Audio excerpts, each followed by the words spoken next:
எனக்கு ரொம்ப பிடிச்சது இந்த கன்ல ரோல் பண்ற மாதிரியே கொடுத்துருக்காங்க. சூப்பரா இருக்கு. லோ ஸ்பீட்ல இது ஓப்பனே ஆகலைங்க. தண்ட கருமம்.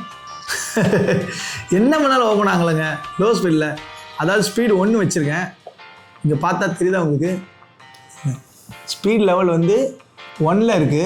கழுத்துனா சுத்தமாக ஓப்பன் ஆகலைங்க. கிர் அப்படின்னு ஒரு சவுண்டு மட்டும் கேட்குது. ஏன்னா உள்ள வந்து மோட்ரு ஓடுது. பட் அதனால ஓப்பன் பண்ண முடியலங்க. தண்டங்க இது 0.5 nm கீழே இருக்குன்னு நினைக்கிறேன் லோ ஸ்பீட்ல. 3ல வச்சிருக்கேன். நான் ஸ்க்ரூ வந்து இப்போ லூஸ் பண்ணுறேன். வாவ், ஸ்மூத்தாக வருதுங்க. செம ஸ்மூத்தாக வந்துருச்சு. ஆஹா, எவ்வளோ அழகாக வந்துச்சு தெரியுமா? இங்கே அசால்ட்டாக வந்துச்சு. இப்போ அப்படியே வந்து இதே ஸ்க்ரூவை டைட் பண்ணுறேன். நான் ஒன்ஸ் சார்ஜ் போட்டிங்கன்னா இதில் கிட்டத்தட்ட 1 month வரைக்கும் நீங்கள் யூஸ் பண்ணிக்கலாம். அந்த அளவுக்கு இருக்கும். இது வரைக்கும் ஒன்று கூட வந்து தேஞ்சு போனதாகவே இல்லை. ஒரு டிப்பை எக்ஸாம்பிளுக்கு நான் கிட்ட காட்டுறேன், எந்த அளவுக்கு இருக்குன்னு பாருங்கள். இதில் ஒரு டிப்பை ஆல்ரெடி நான் மிஸ் பண்ணிட்டேன் வேறு. இதை வச்சு நீங்கள் ட்ரில்லே பண்ண முடியும். நாங்கள் ஆல்ரெடி ட்ரில் பண்ணியிருக்கேன். சூப்பராக இருக்குது. அது அலுமினியத்தில் தான் நான் பண்ணியிருக்கேன்.